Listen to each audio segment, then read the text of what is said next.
Hello everyone and welcome to Merlin's Manor. Today I'm going to be reviewing Trekking Through History by Underdog Games. Now I received a copy of this to review, and if you'd like to purchase this, there will be a link in the description that you can follow to do so.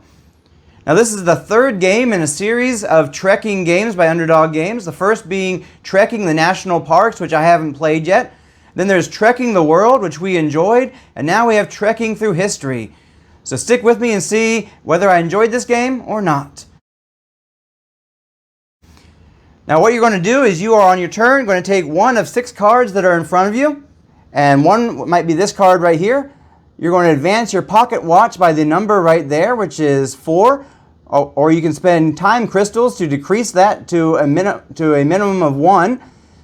And then you are going to get these different icons to place on your itinerary. Your itinerary is going to look something like this, and whenever you cover up something, you'll get that bonus, whether it be points or a time crystal. And if you fill all the ones in a line there, you'll get the points over on the edge there. And so you're going to receive the benefits on the card. The location also will have a benefit on 5 of those 6. And then you are going to try and start with earlier cards and keep things chronological so that you can get bonuses for your treks.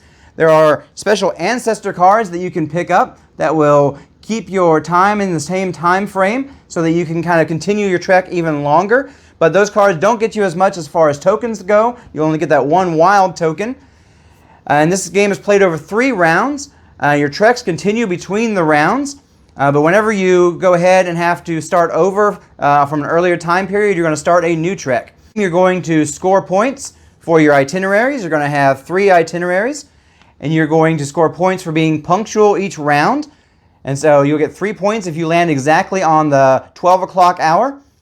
You also score points for your treks, and you'll score 1 point for each time crystal you have left over at the end of the game. And so that's the basic gameplay. So let's go ahead and get into the review part. First of all, the ease of play. It's a very easy game to learn. I just explained the entire game to you in about a minute's time. It's very simple to learn and to get into. It's a lightweight game. It's great for families. It's great for new gamers. But it has a decent amount of strategy as well. And so let's go ahead and get into looking at the gameplay itself. I enjoy that it has a decent amount of strategy for such a light game. You can focus on the treks, trying to get the longest treks possible. And in fact, if you're able to get at least 10 cards in your trek, you jump up to a full 30 points for your trek for 10 cards. Whereas if you have smaller treks, you're going to get a lesser amount overall. But you can focus on getting those treks, or you can focus even more on the icons and getting points for your itineraries, or you can use some balance of that. Also, when to take an ancestor, which isn't the best for icons, but at the same time will help you increase that trek time so that you might be able to get more points from your trek. Or when to just kind of collapse your trek and move on to a new trek. When you should use your crystals to try and best strategize. It's not always the best to just go ahead and spend, because you may decide, oh, I don't like all the cards out there. Why did I spend crystals? And now I have to pick a second card because I'm still behind. So decide when to use those crystals so you can get a second turn in a row maybe, or to slow things down so that you can get more cards in that round before you hit the 12 o'clock hour. Are you going to use your time crystals to make yourself punctual, or not worry about it that much and save your time crystals for the next round, or save your time crystals for those 1-point bonuses at the end? What card is going to be worth the time? Some of the cards are as much as 5 time in order to get that card. Is it worth it? Or are you going to go after one of those that are 1 or 2 time but have less icons? Which itinerary are you going to choose at the beginning of the round? They recommend for your first game taking them at random, but then after that you get 4 itineraries and you choose 1 each round to use. And so trying to look at that and say, okay, this is the one I think I'm going to be able to do best on. And so there's a lot of different things that go into the strategy for this game. It's a lot deeper game once you really kind of look at all the different strategies that you can employ. I also like the theme. The theme works well. I enjoy time travel as a theme in general, and I think the time travel theme fits really well in this game. It's got kind of a Bill and Ted's kind of way that time works here, where the clock is advancing in your time period. You only have 12 hours before you have to be back at the end of the day. And so you only have a certain amount of time. You know, sometimes in time travel, with time travel, you can just go anywhere, anytime, and you don't have to worry about that in some places. But this has got kind of that, you do have a certain time frame that you have to be back by.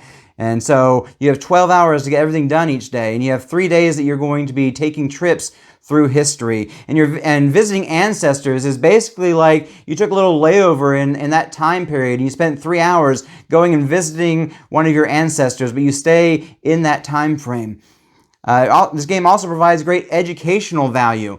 You have a brief history lesson on the back of each of the cards. And so you can look at that, you can read about that, whether you're reading it every time you get a card, or whether between your turns you kind of take a look at that. Gives you a little bit of educational value there as well as even just the basic. You look on the front, you're getting the date and a brief mention of what's going on. In this case, Sail the Globe with Magellan. And so I love the way they work that history in there as well. The components look great.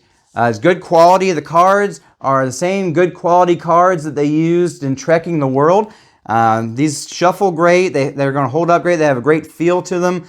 They look great. The artwork is amazing. I just love all the artwork. It's just like in the artwork for Trekking Through the World. I really love the artwork there as well. And they're right on par with Trekking the World as well. And so I really enjoy the artwork. You've got also the different time frames are keyed on the top, not only by a number, but the color of the banner there. And so you can kind of keep track of those really easily as far as which deck you've got. And so that's good as well. The itineraries are made of a similar kind of feel to the cards and are very high quality. They look nice as far as, they're fairly basic, but they still have a good look to them. The mat here is a neoprene style mat, which I thought was really great. I wasn't sure if that was going to be just a Kickstarter thing, but it turns out that they had that for the regular retail version as well, and so they spared no expense there as far as the mat goes. You got these pocket watches, look great. They got a nice feel to them. They're not too light. And you got different colors, very vibrant colors there, as well as you've got your wooden player markers. And you've got all these different pieces as well. You got the game trays to keep everything organized. I really like the look of these crystals right here. Whereas you see these kind of crystals in a lot of games these days, but I still like the look of them. You got this board right here, fairly basic as far as it's cardboard, but it's kind of a heavy cardboard. And I like the artwork there though. It's got kind of a cool kind of look to it. And so you also got these time warp cards. And just everything looks amazing. And so components, I have no qualms with the components. They're high quality, they look great, the art's great. Let's go ahead and talk about replayability. Now this is one of those that I'm not fully sure about. The game feels somewhat the same each time because you are basically doing some of the very simple kind of combinations of things you're focusing on. But the variety of when the cards will come out mixes things up a lot from game to game. Whether you're going to be getting certain symbols or certain times. Some of the games that we've played, generally the first round, you're going to have a lot of early dates, BCE cards. But then there's some games where the first 5 or 6 cards that come out are all common era cards. And so there's a lot of variation on how things get mixed up with the way cards come out that can change up each game. The itineraries themselves, you're going to be going after different symbols each time. The time warps are going to add some replayability in there because those each add a different thing you can do each round. I'm not going to go into that because it's kind of a thing that's a spoilerly, I guess, because they said don't have to look at them until after you played your first game or so. But they each add kind of either an extra thing you can do once per round or an ongoing thing that round. And so that kind of changes things up and gives you a little bit more variability there as well. And so I feel it's kind of a middle of the road when it comes to replayability because there is a certain degree of sameness, but then there's a lot of variation from the way the cards come up and from those different time warps and the different itineraries as well. And so I think it's going to have a decent amount of replayability, but time will tell in that matter.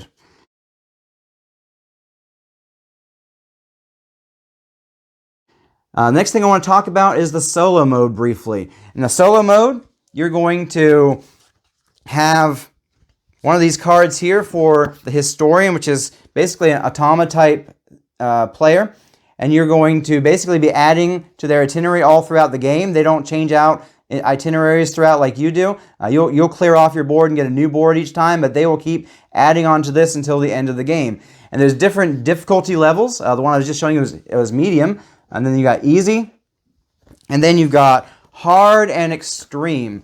And down here at the bottom of the hard, I'm not sure how I feel about this. I haven't had this happen yet, but there's two places here where you automatically lose if the Historian gets down to that point. It hasn't happened yet, but there's something that can happen. I'm not sure how I feel about an automatic loss there. It seems kind of anticlimactic. And on the extreme, you have, if they ever get to the bottom of any of the rows, it's an automatic loss. And so an extreme, I haven't played yet. I've had my struggles on hard. Hard is really difficult. I've won one time so far, and that one win that I've had on hard, I had to really focus on denying certain things from the Historian. There's an extra ability if you're playing on hard or extreme, which says you may spend 1 hour to discard up to 2 cards in the departures row. And there was one time I used that for my own benefit because I didn't need the icons that were there.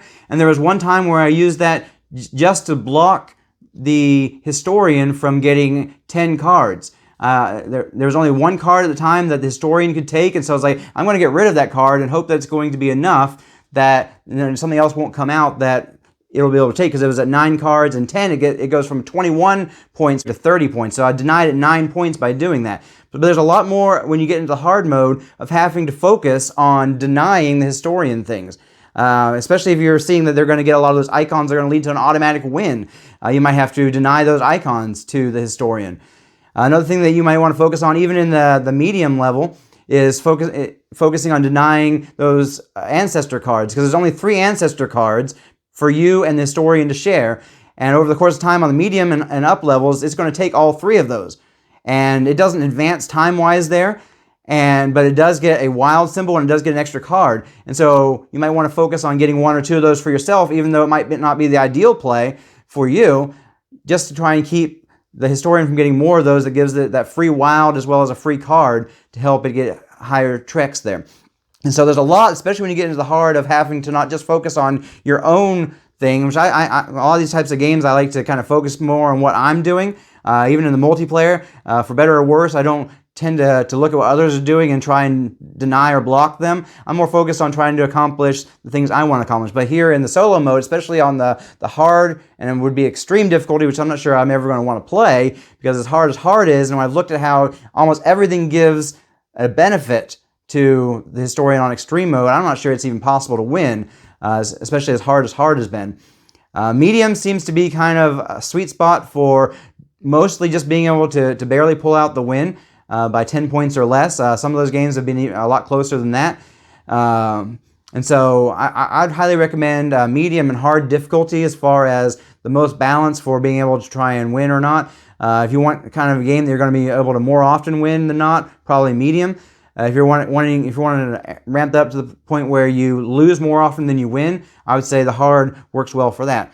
I really did enjoy the solo mode. It's easy to control the AI there. You know, you're not doing a whole lot. You're just taking the lowest card as far as the time goes that fits its chronological order.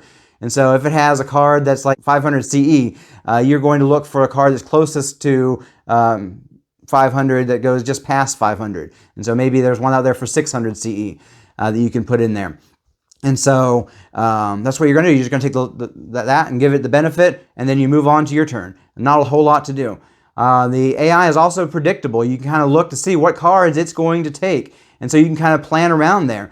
If there's a certain card you want, but you want it to be in a certain position, well, you know if I take this card, it's going to move to there, and then I know the AI is going to take that card. And so by the time those two are gone, that one's going to be exactly where I want. So, okay, that works out. And so you can kind of plan around the Historian there. Of course, there's going to be a new card come up each time. It may kind of be the one it takes instead. The variable difficulty it is nice because if you're finding one difficulty is too easy for you, you can move it up. Let's get into the final thoughts now. I'm going to give Trekking Through History an 8.5 out of 10. I feel it's right on par with previous game, Trekking the World. I really enjoy this game. Components are great, the gameplay is great, and the theme I think works really well. And so I highly recommend this game. Check out the link in the description if you'd like to purchase that. And please leave your comments below as to what you thought about this game if you played it. And I will catch you in the next video.